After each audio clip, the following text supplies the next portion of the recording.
धन्यवाद Rahul. First of all, let me apologize for this delay. The time for the press conference was given for 11 AM, but थोड़ा मंदिर में समय लगा, थोड़ा और पीछे के प्रोग्राम्स में समय लगा, इसलिए आई एम सो सॉरी. मैं लेट होना नहीं चाहता हूँ और इंतज़ार नहीं कराना चाहता हूँ, बट स्टिल कभी कभी परिस्थिति बाहर हो जाती है अपने हाथ से, इसके लिए क्षमा प्रार्थी हूँ. मैं 2 दिन से पिछले कल से गोवा में हूँ और आज भी गोवा में हूँ, और मैं देख रहा हूँ कि people of Goa are looking for a change.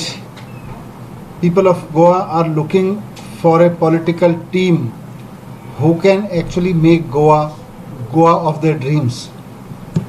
एक प्रोग्रेसिव गोवा को लोग सपना देखते हैं. पिछले कई वर्षों में अगर पॉलिटिकल जर्नी को देखें तो लोग कांग्रेस से दुखी हुए बीजेपी को चुना, बीजेपी से दुखी हुए कांग्रेस को चुना, कांग्रेस से दुखी हुए फिर बीजेपी को चुना. तो लोग चेंज करना चाहते हैं, लेकिन बदले में बीजेपी या कांग्रेस उनको क्या दे रही है? लोग बीजेपी को हटा के कांग्रेस को लाना चाहते हैं, तो बदले में कांग्रेस के लोग जाके वापस पैसा लेके बीजेपी के खाते में जाते हैं और बीजेपी की सरकार बनवा देते हैं. सो इस तरह की गंदी राजनीति से अब गोवा के लोग दुखी हैं. अभी तक गोवा के लोगों को एक ऑल्टरनेटिव नहीं था, विकल्प नहीं था. आज आम आदमी पार्टी को एक कॉन्फिडेंट विकल्प के रूप में गोवा के लोग देख रहे हैं. वो देख रहे हैं कि आम आदमी पार्टी जिस तरह से देश भर में राजनीति कर रही है, वो ट्रांसपेरेंट राजनीति है, वो ईमानदारी की राजनीति है, वो विजन की राजनीति है. वो देख रहे हैं कि गोवा में जिस तरह से आम आदमी पार्टी के साथ गोवा का आम आदमी, आम युवा जुड़ता जा रहा है, वो एक उम्मीद की राजनीति है, होप की राजनीति है. सो आम आदमी party has become a symbol of hope and confident for the honest leadership, for the visionary leadership today. कल मैं कार्यकर्ताओं के सम्मेलन में था, and I was amazed to see that 4,000 party workers were there at different locations. 5-6 months back, if you look back, आम आदमी party की टीम बहुत इतनी स्ट्रांग नहीं होती थी, लेकिन within 5-6 months party has grown so fast. That is not growth of आम आदमी party only. That is the growth of the hope that people of Goa are looking to change the politics of the state. लोग बदलाव चाहते हैं, ये उसकी growth है. और जब कार्यकर्ता बेस बढ़ता है, तो आज आम आदमी पार्टी की स्थिति गोवा में यह है कि सभी 40 की 40 विधानसभाओं में, हर एक गांव में, हर एक म्युनिसिपल वार्ड में, हर एक पोलिंग बूथ पर आम आदमी पार्टी के कार्यकर्ता मौजूद हैं, जो आम आदमी पार्टी के लिए काम कर रहे हैं, उस पॉलिटिक्स के लिए काम कर रहे हैं जो गोवा के लोग चाहते हैं. और जब ये चीज आगे बढ़ रही है, 4000 कार्यकर्ता जुड़े हैं, तो धीरे धीरे दूसरी पार्टी में भी जो लोग बैठे हैं वो लोग भी जुड़ रहे हैं. ऐसे लोग जिनका दम घुट रहा है अपनी पार्टी में, जो लोग चाहते हैं कि गोवा के लिए काम हो, ऐसे लोग जो चाहते हैं कि ऑनेस्ट पॉलिटिक्स हो, लोगों का विजन से काम हो, वो लोग भी फिर अपनी अपनी पार्टी छोड़ के यहाँ आना चाह रहे हैं. दूसरी तरफ जब जिला पंचायत के चुनाव हुए, तो आप सबने देखा कि किस तरह से एक बहुत ऑर्डिनरी पर्सन,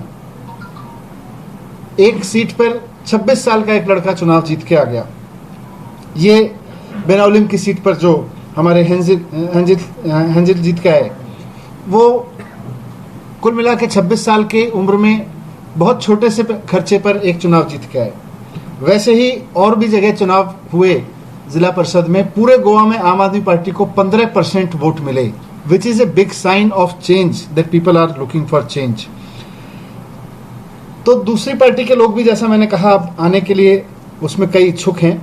हमारी पार्टी ने एक बेंचमार्क बनाया है, करप्शन, कैरेक्टर और क्रिमिनल रिकॉर्ड जिसका होगा उसको पार्टी में नहीं लेंगे.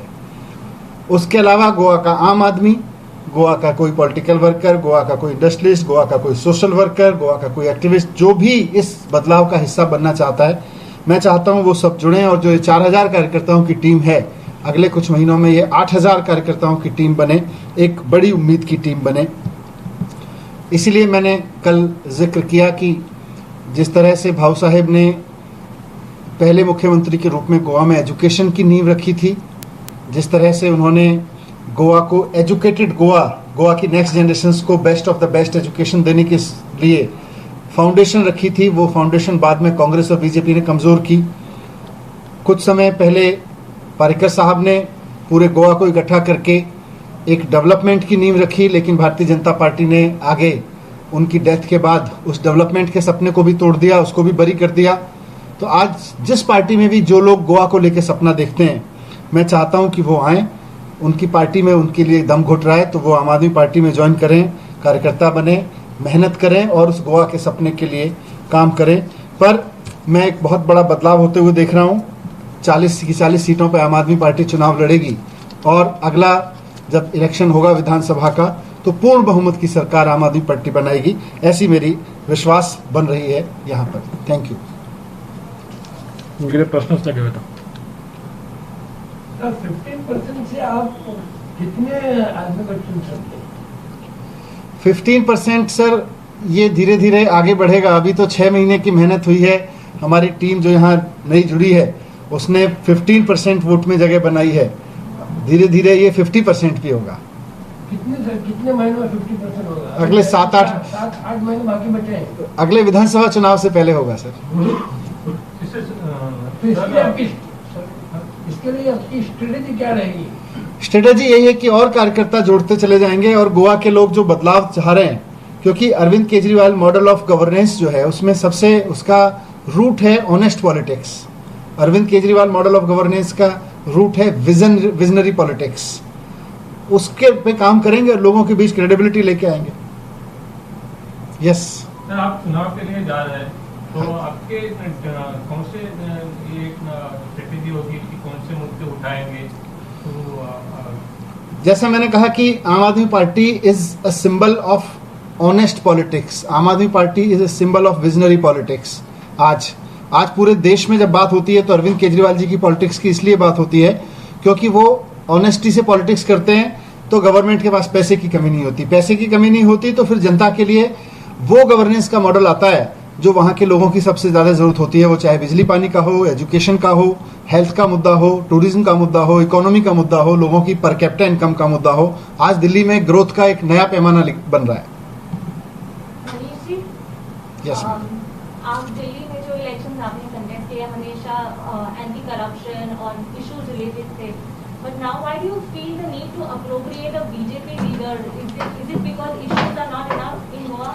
नहीं, issues are enough and issues के लिए जो जिस पार्टी में बैठ के राजनीति करना चाहता है और जिसका दम घुट रहा है अपनी पार्टी में, हम चाहते हैं कि सब आए, सब जुड़े। आप मनोहर पर्रिकर जी का विजन आगे ले जाना चाहते हैं तो why does आम आदमी party feel the need to appropriate a lane BJP? क्योंकि लोग, बहुत सारे लोग हैं भारतीय जनता पार्टी में भी जो ये फील कर रहे हैं कि मनोहर पर्रिकर साहब के बाद भारतीय जनता पार्टी ने उनके विजन को दफन कर दिया है, उनके विजन को भुला दिया है और बल्कि उनकी उपेक्षा हो रही है, उनकी इंसल्ट हो रही है। तो आई डोंट वांट कि गोवा में एक भी आदमी ऐसा जो गोवा के लिए सोचता हो वो आम आदमी पार्टी का वोटर हो, सपोर्टर हो। हम ये चाहते हैं। तो आप ये कह रहे हैं कि जब तक मनोहर पर्रिकर जी की सरकार थी गोवा में, जब वो चीफ मिनिस्टर थे, तब तक BJP was on track? Manohar Parrikar जी व्यक्तिगत रूप से गोवा को एक इकट्ठा करके एक डेवलपमेंट पे डिस्कोर्स ला पा रहे थे। उसके बाद से अब तो वो भी नहीं है, अब तो केवल एमएलए खरीदने बचाने इन सब में लगी हुई है सरकार। और एक क्वेश्चन कि आप पूरे 40 सीट्स लड़ेंगे, लेकिन if the need arises will you consider coalition? Will you consider? नहीं, हम लोग 40 की 40 सीटों पे आम आदमी पार्टी चुनाव लड़ेगी। लेकिन कोई अलायंस आप इस समय कंसीडर नहीं करेंगे? नहीं, देखिए, पीपल टॉक अबाउट कि जो आपका वर्ड, मतलब आप जो पूछना चाह रहे हैं, शायद if I am correct, United opposition, मतलब अपोजिशन को यूनाइट करके आप चुनाव लड़ना चाहेंगे क्या? बिल्कुल भी नहीं, बिकॉज अभी जो अपोजिशन है वो तो भारतीय जनता पार्टी के साथ यूनाइटेड है। अपोजिशन पूरा का पूरा इस वक्त भारतीय जनता पार्टी के साथ यूनाइटेड हो चुका है। बीजेपी जो चाहती है वो अपोजिशन करता है, लोगों के लिए नहीं करता। मैं सुबह से लोगों से मिल रहा हूँ, एवरीबडी इस टॉकिंग के साथ गवर्नमेंट भी कुछ नहीं कर रही है, अपोजिशन भी हमारे लिए कुछ नहीं कर रहा है। तो जो सो कॉल्ड अपोजिशन है वो basically United with Bharatiya Janata party है। सर, मैं आपने कहा कि बीजेपी और कांग्रेस करप्ट लोग हैं और इन लोगों को अब जिसका ख्वाब पूरा नहीं हुआ पर्रिकर के, वो अभी जिनका दम घुट रहा है, उनको वापस लेना चाहते हैं आप बीजेपी के और कांग्रेस के लोगों को लेने के बाद में, फिर आपका ऑनेस्टी कहाँ बाकी बचेगा? सर, हर पार्टी में लीडरशिप पे है। बीजेपी की लीडरशिप जो है वो इस समय पूरी तरह से करप्ट है। ऐसे लोग बीजेपी में भी हैं, कांग्रेस में भी हैं, सब जगह होते हैं जहां उनको लगता है कि गोवा के लिए काम नहीं हो रहा है, फ्री फेयर तरीके से काम नहीं हो रहा है। We want to welcome all of them. बस आप तो घुटने की बात कर रहे हैं, कोई भी कह सकता है मेरा दम घुट रहा है, मैं आ जाती हूँ, ये भी डिफेक्शन ही है ना? क्या फर्क है? हमारे लिए, हमने इसीलिए मैंने शुरू में कहा, बेंचमार्क क्लियर है। कोई भी आदमी who is known for his corruption, for criminal record, for character is not welcome. So just one more thing. The economy of Goa is in a bad state. 18,000 crore का debt है. और उसके अलावा mining also shut. Now you said that your policy will be non-corruption, but that will not going to take Goa the other side. So what are your strategies? No, honest politics ही इसका एक विकल्प है। दिल्ली में जब हम लोग सरकार में आए थे तो दिल्ली सरकार के पास भी पैसा नहीं होता था, बट आज दिल्ली का बजट पिछले 5 साल, केवल 5 साल की ऑनेस्ट पॉलिटिक्स की वजह से दिल्ली का बजट डबल हो गया, without increase, rather by lowering the tax rates at VAT regime. तो टैक्स कम करके भी अगर आप ईमानदारी से राजनीति करते हैं तो टैक्स ज़्यादा इकट्ठा होता है। तो पैसा की, सरकार के पास पैसे की कमी नहीं होती है, लीडरशिप में ईमानदारी की कमी होती है। So, but we have not heard any strategies that you're talking about. You're talking about non-corruption. What we are looking at for what strategies you have different. Non-corruption is the strategy. Subscribe now and press the bell icon. Never miss an update.